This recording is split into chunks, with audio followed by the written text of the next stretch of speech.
सिद्धिभ्यः। मंगलम भगवान वीरो मंगलम गौतमो गणे मंगलम कुंद कुंदाद्यो जैन धर्मोस्तु मंगलम।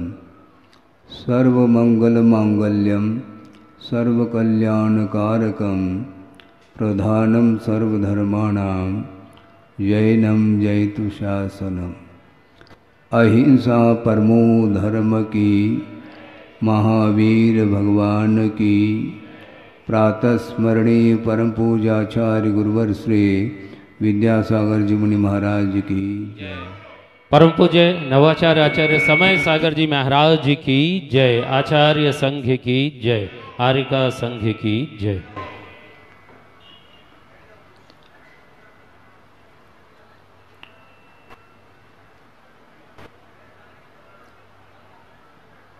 आगम के आधार से आत्मगत भावों की चर्चा यहाँ पर की जा रही है। कुछ भाव उत्पन्न होते हैं आत्मा में जो कि पर सापेक्ष हुआ करते हैं, और कुछ भाव ऐसे भी उत्पन्न होते हैं जो कर्म निरपेक्ष हुआ करते हैं। जैसे समझने के लिए प्रथम गुणस्थानवर्ती जीव है जो कि वह मिथ्या दृष्टि माना जाता है, और मिथ्यात्व कर्म के उदय से अतत्व श्रद्धान रूप जो भाव उत्पन्न होता है उसको मिथ्यात्व बोला है, और यह कर्म सापेक्ष भाव सिद्ध होता है। इसी प्रकार बहुत सारे भाव हैं, किंतु कर्म निरपेक्ष भी भाव हुआ करते हैं। जिन भावों के उत्पन्न होने में न कर्म की उदय की अपेक्षता है, न कर्म के उपशम की, न क्षोभशम की, और न क्षय की अपेक्षा है, किंतु इनकी अपेक्षा के बिना भी भाव उत्पन्न होते हैं, जिसको पारिणामिक भाव की संज्ञा दी गई है।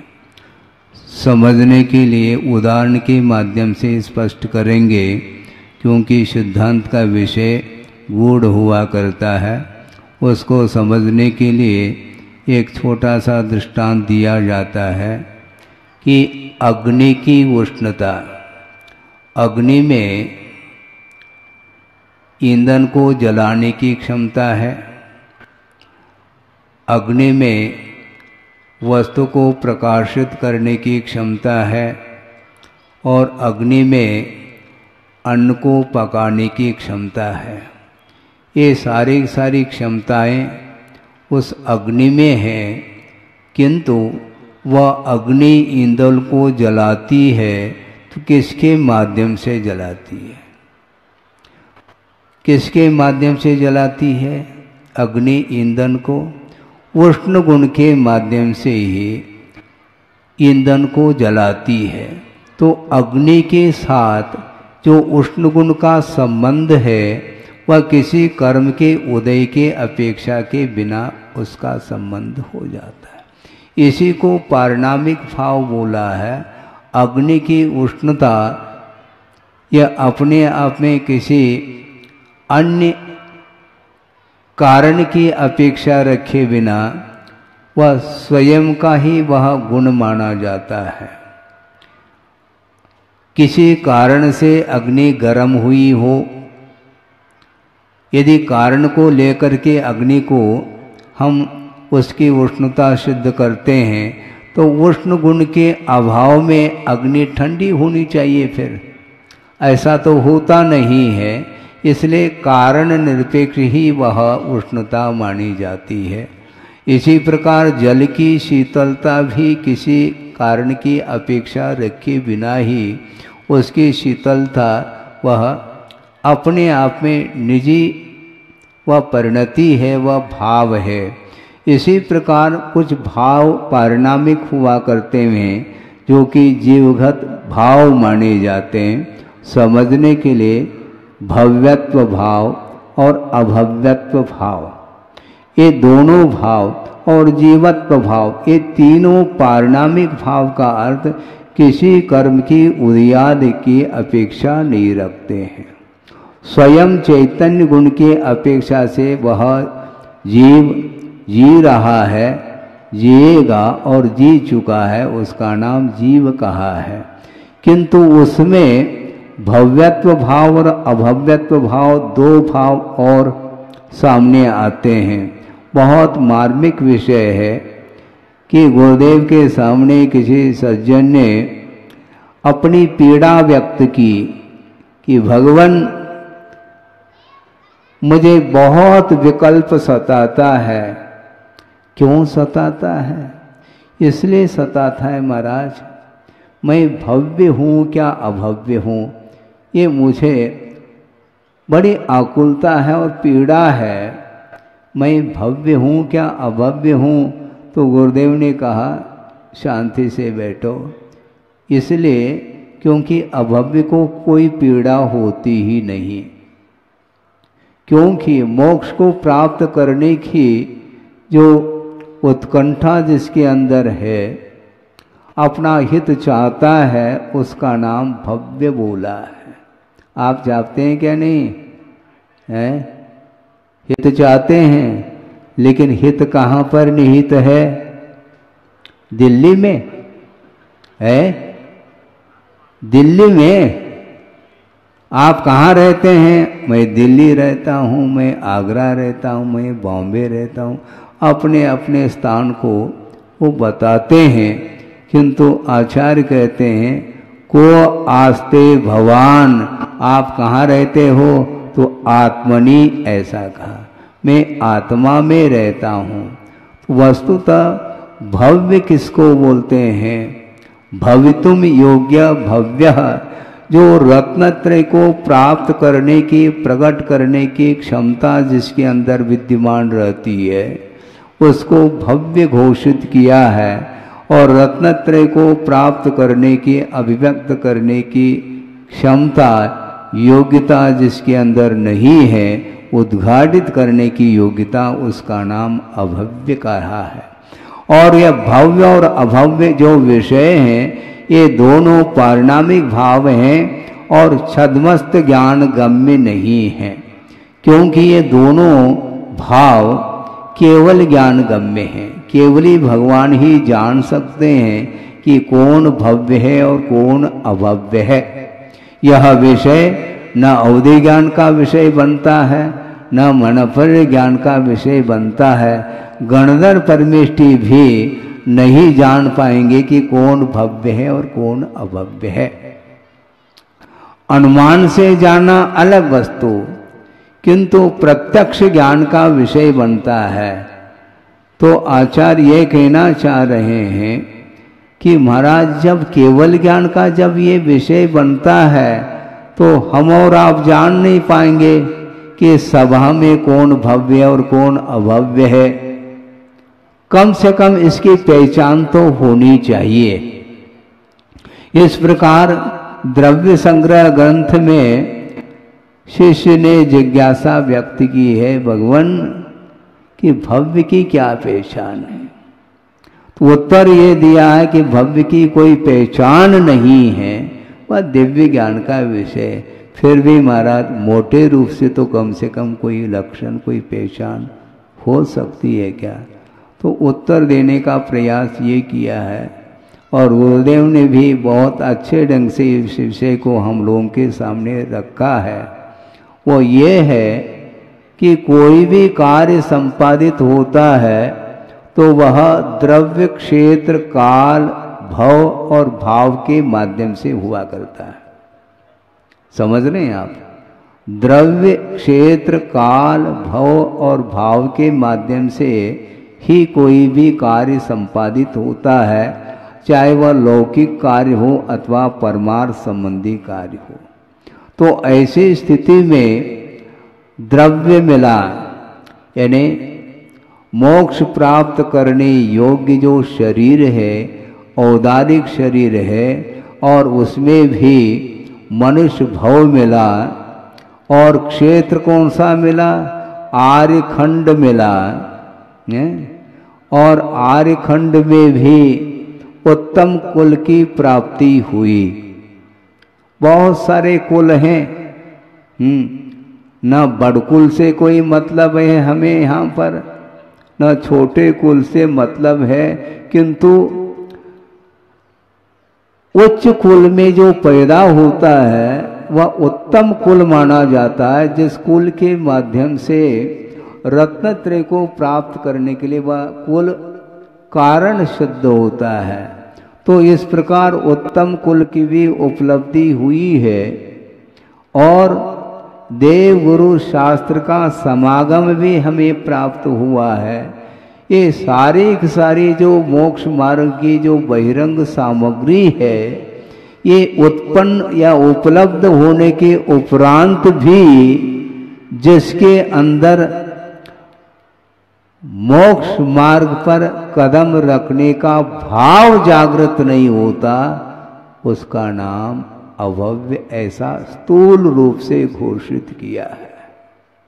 समझ रहे हैं आप? और बहुत अच्छा उदाहरण भी फिट किया है गुरुदेव ने, वह भी आपके सामने रख दूं ताकि विषय और स्पष्ट हो जाए। मान लो किसी ने आपको निमंत्रण दिया है, किसके लिए? भोजन के लिए, और आपके मन पसंद की जो व्यंजन हैं वो सारे स्वादिष्ट भोजन आपके सामने परोस दिए गए और बड़े आदर के साथ, विनय के साथ बोला गया कि भाई साहब आप भोजन प्रारंभ करें। इसके उपरांत भी वह मौन बैठा है, भोजन नहीं कर रहा है। अब जिन्होंने निमंत्रण दिया था उनके मन में लगा कि भैया हमने अच्छे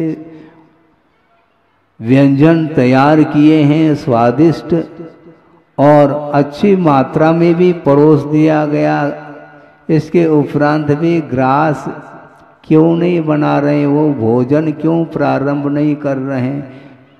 उन्होंने सोचा एक आध और कोई भूल हो गई हो, उसको भी रख लें। इसके उपरांत भी भोजन प्रारंभ नहीं कर रहा है। तो गुरुदेव ने ये कहा था कि इसमें दो विकल्प होते हैं। एक तो यह विकल्प है कि या तो वह भोजन करके आया है, एक बात, नहीं है तो उसको भूख नहीं लगी। तीसरा कोई यहाँ पर विकल्प ही उत्पन्न नहीं होता। भूख लग जाए और भोजन न करें, ऐसा संभव नहीं है। उसी प्रकार द्रव्य क्षेत्रादि की निमित्त की पूरी सामग्री उपस्थित हो, इसके उपरांत भी मोक्ष मार्ग पर कदम नहीं उठते हैं, भाव नहीं उत्पन्न होते हैं, तो उसके लिए अभव की संज्ञा मोटे रूप से दी गई है। और बिल्कुल ये उचित विषय है, क्योंकि भूख भी लग जाए और भोजन न करें, पर्याप्त मात्रा में भोजन सामग्री सामने हो और न करें, ऐसी बात बनती नहीं है। तो इसी प्रकार यहाँ पर द्रव्य क्षेत्र काल और भाव, कई काल और भव ये अनेकों बार प्राप्त कर लिए हैं। मनुष्य भाव भी अनंत बार प्राप्त कर लिए हैं और विदेह क्षेत्र आदि को भी प्राप्त कर लिया, चतुर्थ काल को भी प्राप्त कर लिया, वज्र वृषम नाराज सहनन आदि जो मुक्ति के लिए कारण हैं उनको भी उपलब्ध कर लिया। इसके उपरांत भी इसका उपयोग नहीं किया है, इसलिए मुक्ति अभी तक नहीं हुई है। पुण्य के उदय से ये सारी सामग्री उपलब्ध हो सकती है। और आप लोगों ने ये जो मनुष्य पर्याय को प्राप्त कर लिया है, इसमें कोई दो राय नहीं है कि अतीत में अच्छा पुण्य अर्जित किया है आपने, उसके बिना इस प्रकार वातावरण नहीं मिल सकता। एक व्यक्ति ने बात रखी थी, आपके सामने रख दूं कि महाराज मेरी इच्छा है और आपका आशीर्वाद भी अपेक्षित है कि मुझे चतुर्थ काल मिल जाए, चतुर्थ काल में मेरा जन्म हो। ठीक है, चतुर्थ काल मिलने से होता क्या है? चतुर्थ काल में मान लो किसी का जन्म हुआ किंतु एक इंद्रिय पर्याय मिली है, तो वो काल क्या करेगा उसके लिए? चतुर्थ काल मिला और विकलेंद्रिय पर्याय प्राप्त हो गए, द्विंद्रिय, तीन्द्रिय, चौरेंद्रिय, असंगी, पंचेंद्रिय। अब क्या करेंगे? संगी पंचेंद्रिय मिल गया, मान लो कोई पर्याय मिल गई, मनुष्य पर्याय ही है किंतु समूर्चन है, लब्धि पर्याप्त है, वह भी मोक्ष मार्ग के लिए कारण नहीं बन सकता। तो इस प्रकार के चाहने मात्र से कार्य नहीं होता, कारण के अनुरूप कार्य होता है। यह सिद्धांत है, ये अकाट्य सिद्धांत है, कारण के अनुरूप ही कार्य होता है। कारण सदृशम कार्यम ऐसा कहा है। आपने गेहूं बो लिया और चना उग जाए, ऐसा कहीं आपने देखा है? कोई अपवाद इसके लिए हो? संभव नहीं है। जो आप बोएंगे वही उगेगा। बबूल के बीज बो और आम खाना चाहो, ये संभव नहीं है। इसी को बोलते हैं कारण के अनुरूप कार्य की सिद्धि होती है। और इसमें भी और विशेष बात यह है कि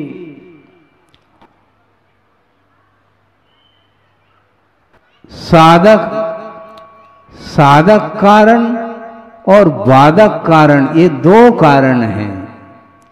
साधक कारण की उपस्थिति और बाधक कारण की अनुपस्थिति तो कार्य की निष्पत्ति। कार्य का जो प्रादुर्भाव होता है तो उस कार्य में जितने भी व्यवधायक तत्व हैं उनका अभाव करना अनिवार्य सिद्ध होता है। और बाधक कारण का अभाव होने के उपरांत साधक कारण का जब सद्भाव होता है उसके माध्यम से ही कार्य का प्रादुर्भाव होता है, ऐसा कहा है।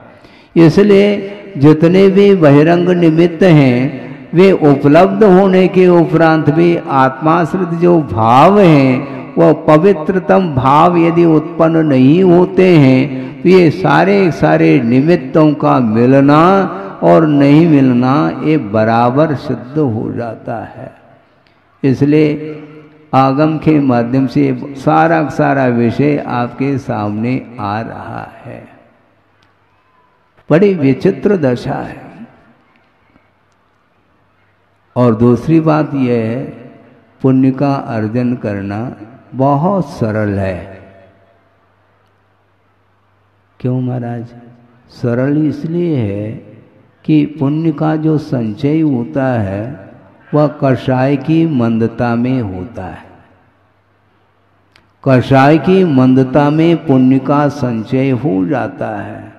जो उत्तम कुल में उत्पन्न नहीं हुए हैं, निंदनीय कुल में भी मान लो उत्पन्न हुए हैं, फिर भी कषाय की मंदता के माध्यम से पुण्य का संचय कर लेते हैं और उनका भी विकास होता है और वे स्वर्गादिक में उत्पन्न होते हैं। इसलिए पुण्य का संचय करना उतना महत्वपूर्ण नहीं है, किंतु पुण्यानुबंधी जो पुण्य है उसका संचय करना बहुत दुर्लभ है। साथ से पुण्य का जो संचय करता है वह पुण्य ही मोक्ष मार्ग में सहायक सिद्ध होता है। बहुत कठिन काम है।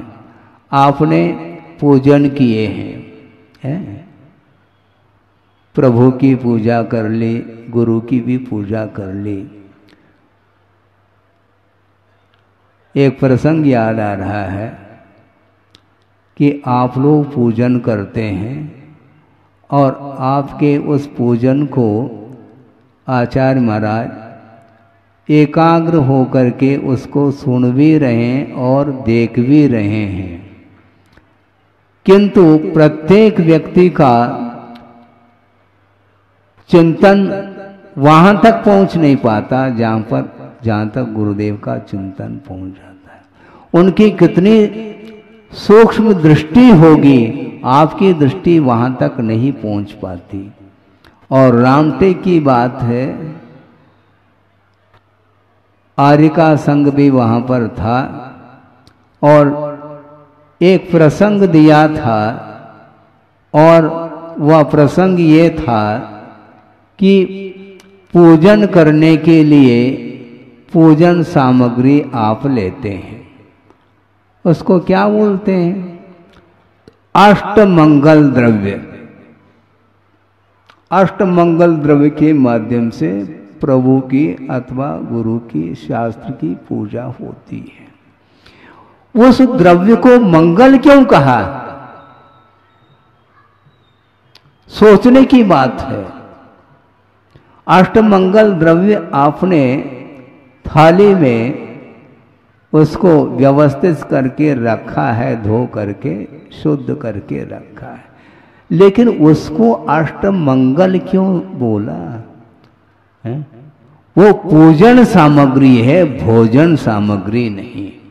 जबकि वह सामग्री दुकान में ही मिली है, वहीं से ले आए आप, बादाम भी ले आए, श्रीफल भी ले आए, अक्षत भी ले आए, और भी जो भी सामग्री सब लेकर के आए हैं, किंतु वह वस्तु एक होकर के भी दृष्टि का अंतर है। भोजन करने के लिए बैठते हैं, उस समय भी भोजन थाली में बादाम परोस दिए गए हैं, किंतु वह अष्टमंगल द्रव्य के अंतर्गत नहीं आ सकता वो, क्योंकि वह मोक्ष फल प्राप्त ये बोला नहीं जा रहा है। इससे स्पष्ट है भोजन करने के लिए वह सामग्री रखी गई है, वस्तु वही है, किंतु दृष्टिकोण भिन्न है, इसलिए मंगल द्रव्य कहा। मंगल का अर्थ क्या होता है? धीरे धीरे मैं विषय रख रहा हूँ ताकि धीरे धीरे समय पूरा हो जाए। जाना भी है आपको, 8:30 बज गया है, थोड़ा सा और समय ले लें। मंगल का अर्थ क्या होता है? मलम पापम गालयति विध्वंसयति दूरी करोति इति वा मंगलम। जो पाप रूपी मल को जो समाप्त कर दे उसका नाम मंगल कहा है। उस द्रव्य के माध्यम से पाप धुल जाते हैं, पाप का प्रक्षालन होता है, उसका नाम वह मंगल माना गया है। और एक बहुत अच्छा प्रसंग, इसी प्रसंग को लेकर के आपके सामने रख लूं। सन 75 की बात है, फिरोजाबाद में गुरुदेव का चातुर्मास हुआ था। उस समय उनके संग में मैं भी था, किंतु ब्रह्मचर्य अवस्था में मैं था। और चातुर्मास संपन्न होने के उपरांत विहार करते करते कहाँ पहुँच गए? सोनागिरी पहुँच गए, और वहाँ पर हम लोगों की क्षुल्लक दीक्षा हो गई। और दीक्षित होने के उपरांत आचार्य महाराज, छोटा सा संघ था, और विहार करते करते बुंदेलखंड में प्रवेश कर गए। और कहाँ पहुँच गए? सतना नगर में पहुँच गए। सतना जानते हैं आप? हाँ, कटनी के पास है, मैयर और अमरपाटन उसके नज़दीक है। और वहाँ पर करीब 1 सप्ताह तक वहाँ पर वो रहे, और प्रतिदिन विभिन्न विषयों पर प्रवचन उनके होते रहे। और प्रवचन के पूर्व में गुरुदेव के पूजन करने के लिए थाल सजा करके श्रावक गण आ गए, और उसमें एक परिवार आया, माता पिता भी हैं और एक छोटा सा बालक है, उसको लेकर के आए हैं और पूजन करने के लिए बैठ गए। और वो छोटा सा बालक, वो क्या जानता पूजन क्या होता है? वो जानता है? वो कुछ नहीं जानता आपकी दृष्टि में। लेकिन यह विचित्र बात है कि उस बालक ने कई दिन तक रो करके पैसा एकत्रित किया था। किसके लिए? मेले आदि के लिए। और उस पैसे के माध्यम से उसने चॉकलेट खरीदी और परिवार के साथ आया है। और माता पिता बैठे हैं पूजन करने के लिए, और जो ही मोक्ष फल प्राप्त ये फलम कहा और उस बालक ने भी चॉकलेट चढ़ा दी। सोचो, विचार करो, इसको बोलते हैं धार्मिक संस्कार। और बुंदेलखंड की ये विशेषता मैं मानता हूँ। आज लगभग 45-50 साल हो गए मुझे गुरुदेव के सानिध्य में रहते हुए, और यहाँ वातावरण किस रूप में पहले था और वर्तमान में किस रूप में वातावरण देखने में आ रहा है, ये सबको ज्ञात है। अर्थ ये है, वह छोटा सा बालक है किंतु उसके अंदर संस्कार आ चुके हैं धर्म संबंधी। वह परिभाषा नहीं जानता, धर्म किसको बोलते हैं इसके उपरांत भी चढ़ाना जानता है। वह बालक है, आपके दृष्टि में नादान है, किंतु वह उस चॉकलेट को मुख में नहीं लिया किंतु चढ़ा दिया। निर्वाण लाडू चढ़ाता है क्या? नहीं है, बालक के हाथ में भी है, लेकिन वो चढ़ाता है। ये संस्कार कैसे आते हैं? तो गुरुदेव ने ये कहा कि वही सामग्री है, सामग्री में कोई अंतर नहीं, किंतु दृष्टिकोण में अंतर जब आता है तब वही सामग्री पूजन के रूप में परिवर्तित होती, वह पूजन सामग्री कहलाती है। और भोजन करने के लिए बैठ गए तो वह भोजन सामग्री कहलाती है। इसलिए वस्तु तत्व का चिंतन यह मौलिक चिंतन माना जाता है। इसलिए वर्तमान में आप लोग यहाँ पर सच्चे देवगुरु शास्त्र की आराधना करने के लिए अवसर मिला है, और यह पुण्य के योग से ही मिला है। सामान्य पुण्य अलग होता है, मनुष्य पर्याय और बहुत सारे जीवों को प्राप्त है। इसके उपरांत भी अहिंसा का क्या स्वरूप है, हिंसा का क्या अर्थ होता है, इसका कोई भी ज्ञान नहीं है, और अज्ञान के साथ उनका जीवन चल रहा है। ऐसे ऐसे भी जीव हैं जो स्वरूप ज्ञात नहीं है। स्लॉटर हाउस खुले हुए हैं, वहाँ पर खुलेआम बिल्कुल यांत्रिक जो कत्ल खाने खुले हैं, वहाँ पर पशुओं का वध हो रहा है, और वह दृश्य वह उसके सामने है, वह स्वयं इस प्रकार का कार्य कर रहा है, लेकिन बुद्धि काम नहीं कर रही है। इसको बोलते हैं पतन। ये पतन के लिए कारण है। हालांकि जो पशु पर्याय जिसने पाली है उसका भी तीव्र पाप कर्म का ही उदय है, और अतीत भव में उसने भी अज्ञानता के कारण ऐसे ऐसे कृत्य किए हैं जिसके फल स्वरूप उस पशु पर्याय को प्राप्त कर ली है, किंतु मनुष्य पर्याय प्राप्त होने के उपरांत भी वध का भाव कर रहा है।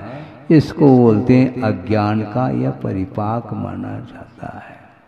मनुष्य पर्याय को प्राप्त करने के उपरांत भी उसके अंदर अनुग्रह का भाव नहीं, करुणा का, दया का, अनुकंपा का भाव नहीं, और जिसके अंदर ये भाव विद्यमान है उसी का कल्याण होने वाला है। आप लोग यहाँ पर बैठ करके आधा घंटा हो गया लगभग, आपने प्रवचन सुन लिए, अब आगे क्या करेंगे यह आपका विषय है। प्रवचन समाप्त हो गया और इस परिसर से बाहर पहुंच गए और वहाँ का जो वातावरण है वह आपको इफेक्ट कर लेता है। होता है क्या नहीं? यहाँ बैठे इसी को बोलते हैं द्रव्य क्षेत्र इत्यादि का प्रभाव रहता है।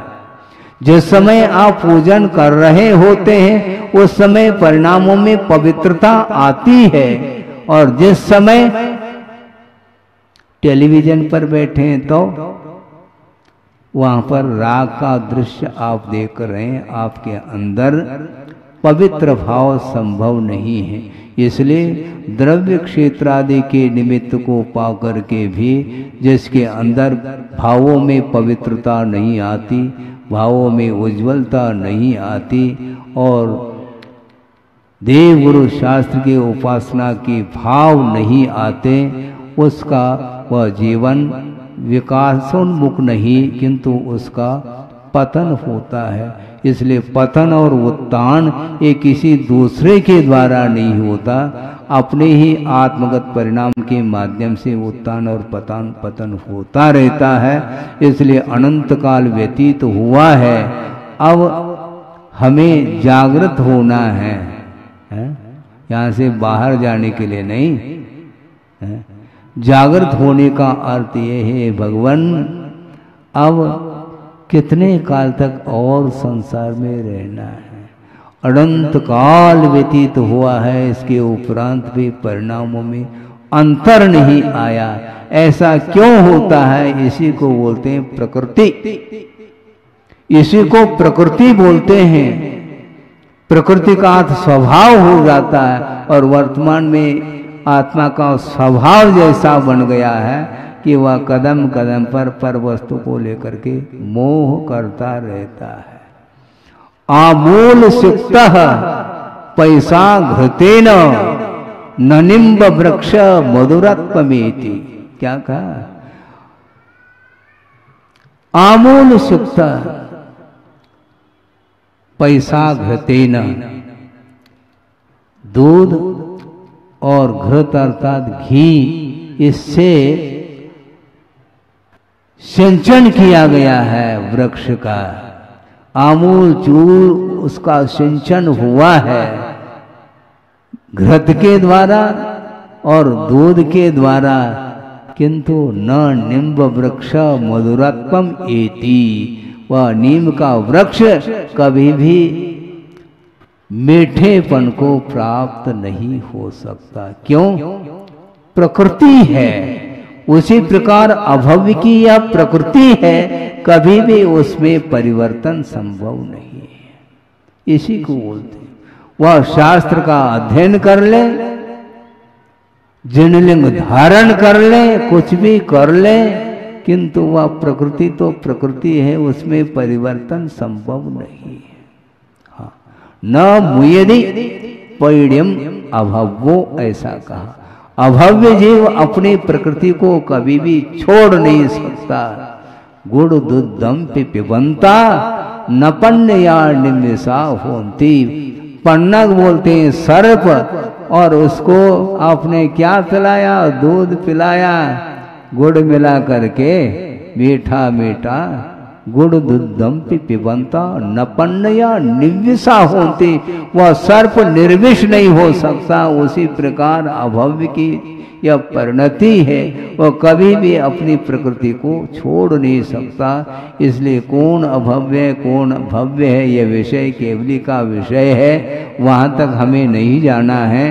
किंतु हमें द्रव्य क्षेत्र आदि जो निमित्त भूत सामग्री है, जो मोक्ष मार्ग की सामग्री मानी जाती है, उसको उपलब्ध होने के बाद हमेशा अपने भावों को पवित्र बनाने का पुरुषार्थ करते हैं, तो निश्चित रूप से वह रत्नत्रय को उपलब्ध करेगा और रत्नत्रय की आराधना के माध्यम से ही वह आत्म तत्व परमात्म तत्व के रूप में परिणत होगा। हो इस पवित्र भावना के साथ अहिंसा परमो धर्म की जय।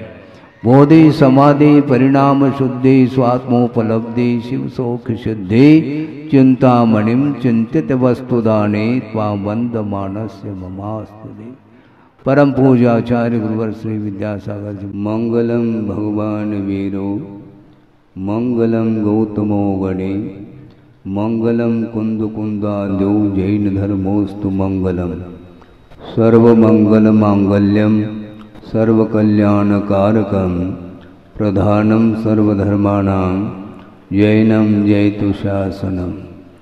अहिंसा परमो धर्म की महावीर भगवान की प्रातः स्मरणीय परम पूज्याचार्य गुरुवर श्री विद्यासागर जी मुनि महाराज की जय। जय बोलो विद्याशिरोमणि आचार्य भगवान समय सागर जी महाराज की, समस्त आचार्य संघ की। आत्मा का पतन आत्मगत परिणामों के द्वारा ही हुआ करता है और आत्मा का जो उत्थान है वह भी आत्मगत पवित्र परिणामों के द्वारा हुआ करता है। यह आगम के माध्यम से हमें ज्ञात हो जाता है। वस्तुतः प्रत्येक जीव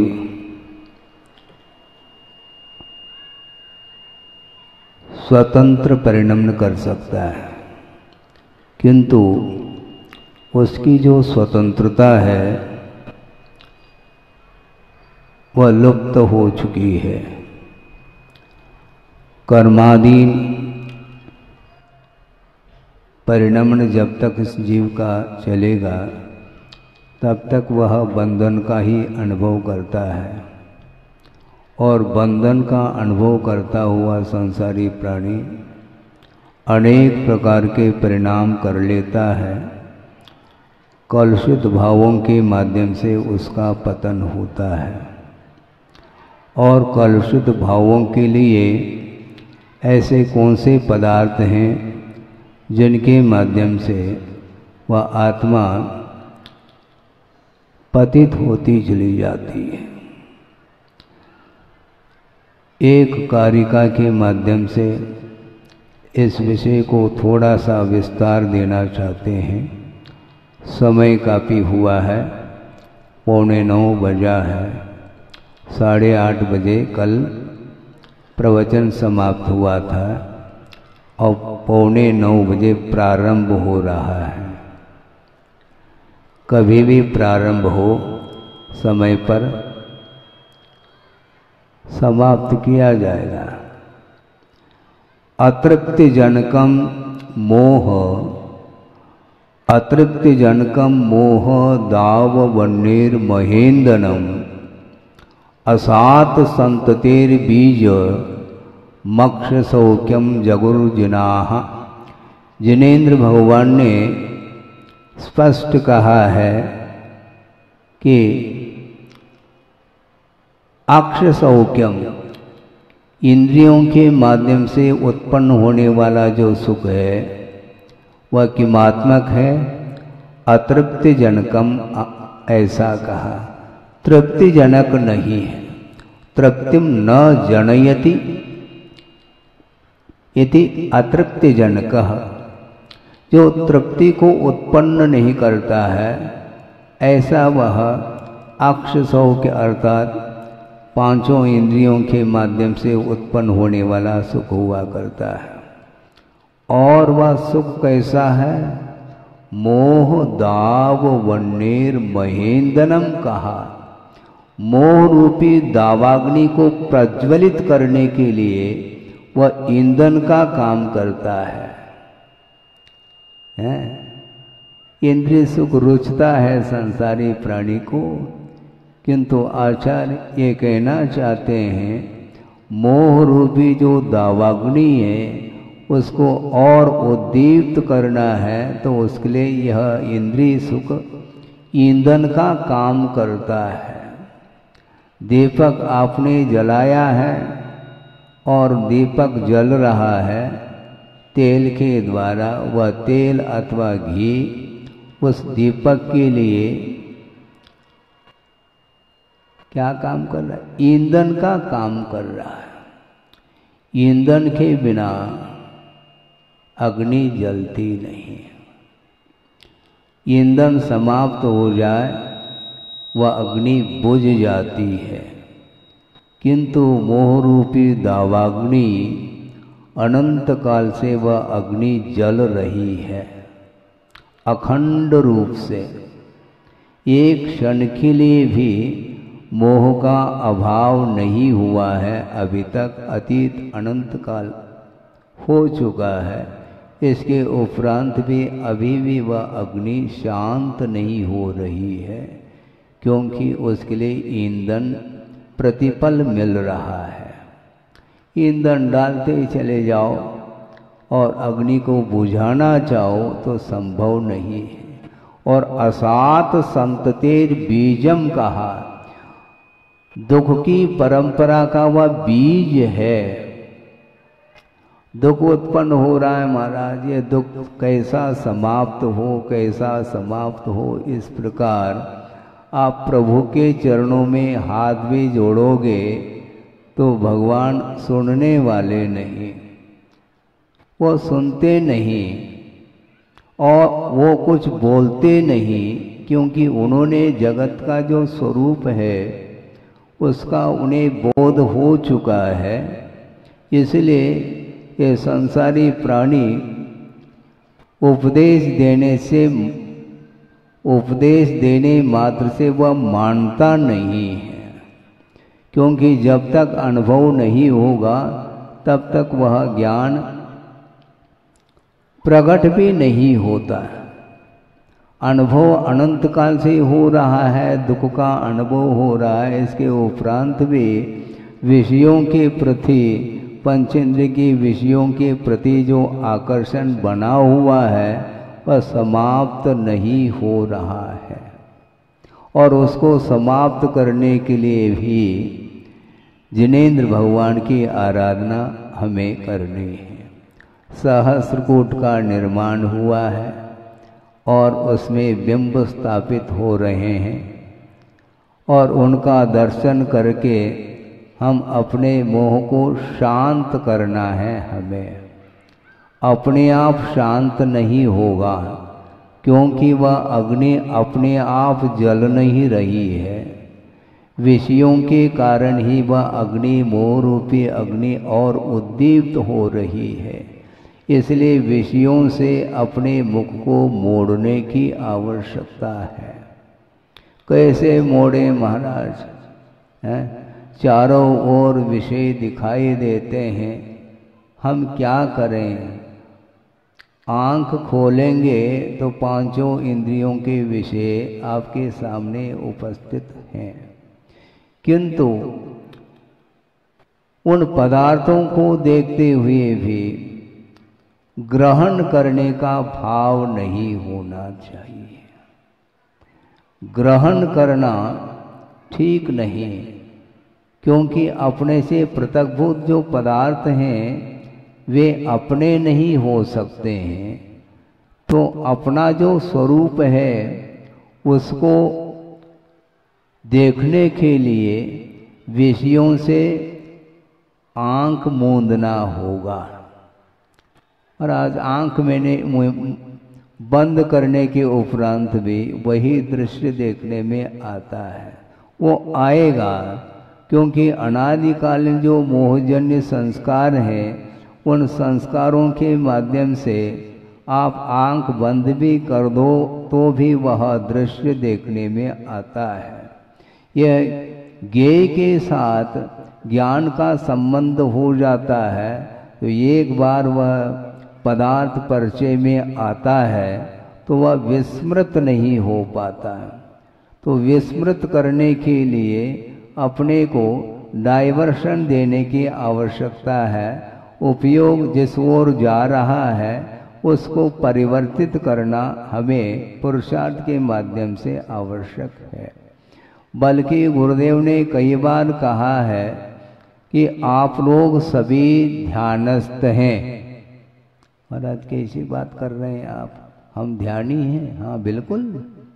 धर्म ध्यान तो बहुत जल्दी छूट सकता है, लेकिन आर ध्यान और रौद्र ध्यान वह निरंतर बना हुआ है संसारी प्राणी के लिए। इसलिए आप लोगों को ध्यान सिखाने की आवश्यकता नहीं, किंतु ध्यान को परिवर्तित कराने की आवश्यकता है। एकाग्र मना होकर के संसारी प्राणी वह विषयों को ही ग्रहण करता चला जा रहा है। मन वचन काय की चेष्टा को रोकने मात्र से कर्म का क्षय नहीं होगा, किंतु मन वचन काय की चेष्टा को रोकने का जो पुरुषार्थ किया है उसके पीछे उद्देश्य क्या है, इसको भी ध्यान देने की आवश्यकता है।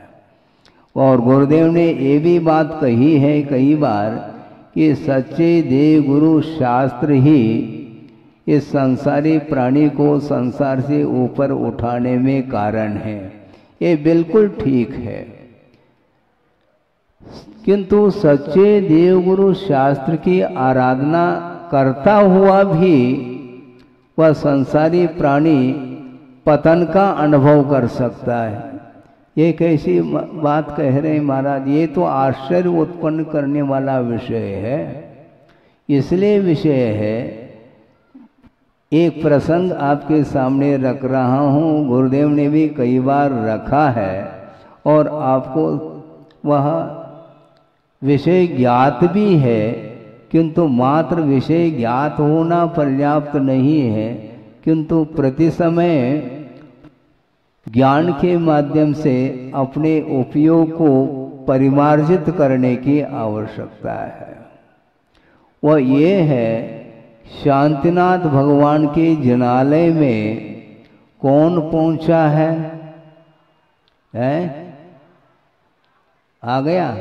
हाँ, बीज बुद्धि इसी को बोलते हैं। अभी हमने पूरा दृष्टांत सुनाया नहीं, विषय पूर्ण किया नहीं, फिर भी शांतिनाथ भगवान के जनालय में कौन पहुंचा है, तो आपके द्वारा ये ध्वनि यहाँ तक पहुंच रही है कि रावण पहुंचा है। सोचो विचार करो। इसलिए गुरुदेव का ये कहना है कि साधन अलग वस्तु है और प्रयोजन अलग वस्तु है। शांतिनाथ भगवान के जनालय में जाकर के एकाग्र मन के साथ स्फटिक की माला हाथ में ले रखी है और शांतिनाथाय नमः, शांतिनाथाय नमः इस प्रकार जाप चल रहा है, तो महाराज ये बहुत उज्जवल परिणाम होंगे उनके, स्पष्ट हो जाएगा वह अभी विषय। शांतिनाथ भगवान की आराधना तो वह कर रहा है, किंतु उसके पीछे उद्देश्य क्या है यह महत्वपूर्ण है। उद्देश्य क्या रखा है? बहुरूपिणी विद्या को शुद्ध करने के लिए यह आराधना चल रही है, जबकि शांतिनाथ भगवान की आराधना करने से अनंतकालीन जो मोह की परंपरा है वह टूट सकती है और निर्वाण का लाभ हो सकता है, किंतु शांतिनाथ भगवान की आराधना तो कर रहा है, किंतु कर्म क्षयार्थम न, कर्म क्षय के लिए नहीं कर रहा है, किंतु बहुरूपिणी विद्या को शुद्ध करने के लिए बहुत बड़ा उपक्रम उसने ले रखा है अपने हाथ में।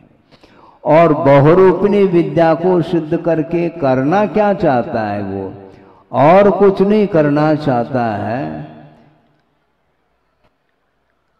फिर किसके लिए इस प्रकार का अनुष्ठान किया है महाराज? अनुष्ठान इसलिए कर रहा है कि सीता का लाभ हो, और आसानी से सीता का लाभ नहीं हो सकता, और उसमें व्यवधान उपस्थित करने वाला राम है, और राम के सामने मेरी शक्ति काम नहीं कर सकती क्योंकि मैं अर्धचक्री हूँ, और उनको परास्त करने के लिए ये बहुरूपिणी विद्या सिद्ध की जा रही है। और राम को परास्त करके सीता का लाभ मुझे हो जाएगा। इस प्रकार मन में भाव रख करके वह आराधना उसने प्रारंभ की है। इसलिए कुंद कुंद स्वामी कहते हैं, धम्मम भोग निमित्तम सदहदी नदु कमक्षय निमित्तम। कर्म क्षय के लिए यह संसारी प्राणी तप नहीं करता है, किंतु भोगो भोग की सामग्री को प्राप्त करने का एक लक्ष्य बना हुआ है, उसका यह टारगेट है, एम है, और उसकी पूर्ति के लिए निरंतर वह प्रयासरत है। और एकाग्र मन होने के फलस्वरूप बहुरूपिणी विद्या सिद्ध होती है। लेकिन ये ध्यान रखो, जिनेंद्र भगवान की आराधना कर रहा है, सब लोगों के लिए वह दृश्य बहुत अच्छा लग सकता है कि देखो रावण प्रतिमा के समान बैठ करके और हाथ में स्फटिक की माला ली है और शांतिनाथ भगवान की आराधना जाप अनुष्ठान कर रहा है। और पुण्यानि च पूरयितुम, और पुण्य को पूरित करने में भी वह समर्थ है, और मुक्ति श्रियम दातुम, मुक्ति रूपी लक्ष्मी को भी देने के लिए वह जिनेंद्र भगवान की भक्ति समर्थ है। किंतु जिनेंद्र भगवान की भक्ति तो कर रहा है रावण, किंतु मुक्ति रूपी लक्ष्मी को प्राप्त करने के लिए आराधना नहीं की भगवान की, किंतु बहुरूपिणी विद्या को सिद्ध करने के लिए उसने भगवान की भक्ति की। इसलिए वह भक्ति समीचीन नहीं मानी जाती है। जिनेंद्र भगवान की भक्ति की है, किंतु हृदय में राग विद्यमान है। रावण के पास कितनी रानी थी? है 16, 18, हाँ 18,000 रानियों के बीच में रहता है वह रावण। इसके उपरांत भी इतना निकृष्ट परिणाम उसके अंदर है कि सीता की ओर उसकी दृष्टि राग के साथ दृष्टि उसकी गई। इससे और कोई भी निकृष्टतम पाप नहीं हो सकता। इसलिए जिनेंद्र भगवान की भक्ति वह भक्ति नहीं मानी जाती है। कर्मों के क्षय करने के लिए यह अवसर मिला था, उसे मनुष्य पर्याय मिली है, किंतु उस मनुष्य पर्याय को उसने यूं ही गमा लिया। इसलिए अतृप्त जन कम ऐसा कहा है। 18,000 इसके उपरांत भी तृप्ति नहीं है, इसलिए और अन्य पदार्थ की ओर उसकी दृष्टि चली जाती है। बहुत कठिन है। जिनवाणी आपके पास है, जिनबिंब आपके समीप हैं, और गुरु का भी सानिध्य प्राप्त हो सकता है, होता है। इसके उपरांत भी दृष्टि का फेर है। मोह के प्रति अभी भी मोह ऐसा लगता है कि महाराज आप जो बैठ जाते हैं मंच पे और सिवाय आत्म तत्व के अलावा और कुछ भी आपके मुख से नहीं निकलता। प्रतिदिन आप यही कहते हैं प्रवचन में कि मोह कम करो, मोह कम करो, विषयों से ऊपर उठो, विषयों से ऊपर उठो। कि महाराज इसके अलावा कुछ हो तो बताओ। इसके अलावा यहाँ कुछ नहीं मिलने वाला। ये दुकान जो है, इस दुकान में विषयों का व्यापार नहीं हो सकता। वीतरागता की बात करने के लिए आप बैठते हैं तो आगम के आधार से आपको उपदेश दिया जा सकता है, और उस उपदेश के माध्यम से आपके कर्म कट सकते हैं, मोह समाप्त हो सकता है। किंतु मोह के ऊपर कुठाराघात करना हंसी खेल नहीं है। इसलिए क्योंकि अतीत अनंत काल व्यतीत होने के उपरांत भी वंस मोर कह रहा है वो, एक बार और, एक बार और, एक बार और। अनुभव अनंत बार होने के उपरांत भी उससे मन हटता नहीं है। इसी को बोलते मोह का स्वरूप है। असात संत तेर बीजम, ऐसा कहा। दुख की परंपरा का यदि कोई बीज है तो इंद्रिय से उत्पन्न होने वाला वह सुख ही संसार का बीज कहा है। और उस बीज को समाप्त करने के लिए देव गुरु शास्त्र का आलम्बन लिया जाता है। आपका समय काफ़ी हो चुका है, 9:10 हुए हैं। मैं इतना ही पर्याप्त समझता हूँ, क्योंकि मोह को समाप्त करने के लिए ही ये सारा पुरुषार्थ है, धार्मिक अनुष्ठान है। और आचार्य महाराज ने क्या परिकल्पना की है, जिनालय की परिकल्पना, और उसके साथ साथ सहस्रकूट की जो परिकल्पना की, और वह साकार होकर के आपके सामने दर्शन कर रहे हैं। इसके उपरांत भी यदि मन तृप्ति का अनुभव नहीं करता है तो पुनः वापस जा करके दुकान, मकान और परिवार आदि आदि जमीन जायदाद इत्यादि में उलझता चला जाता है। यह उलझन समाप्त कैसा हो?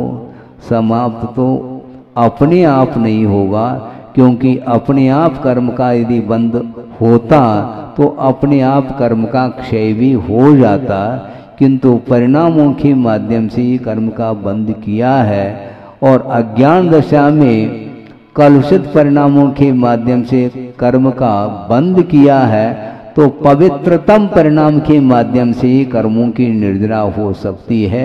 इसलिए निरंतर देव गुरु शास्त्र की उपासना करते हुए अतीत के जो कर्म हैं, सत्ता में पड़े हुए हैं, बारूद के समान हैं, उसको समाप्त करने के लिए पुरुषार्थ करेंगे तो निश्चित रूप से अपना भी आत्म तत्व पवित्रता का अनुभव करेगा और निश्चित रूप से तृप्ति का भी अनुभव होगा। क्योंकि अक्षय जो अविनश्वर अनंत सुख है वही तृप्तिजनक है। बाकी जो शरीराश्रित जो सुख है अथवा मानसिक सुख है, उसके माध्यम से वह मोह रूपी अग्नि प्रज्वलित ही होती जाती है। उसको शांत करने के लिए ही प्रभु के चरणों में आकर के अपने परिणामों को उज्जवल बनाना चाहिए। इस पवित्र भावना के साथ इस विषय को पूर्ण किया जाता है। अहिंसा परमो धर्म की जय। बोधि समाधि परिणाम शुद्धि स्वात्मोपलब्धि शिव शोक शुद्धि चिंतामणिम चिंतित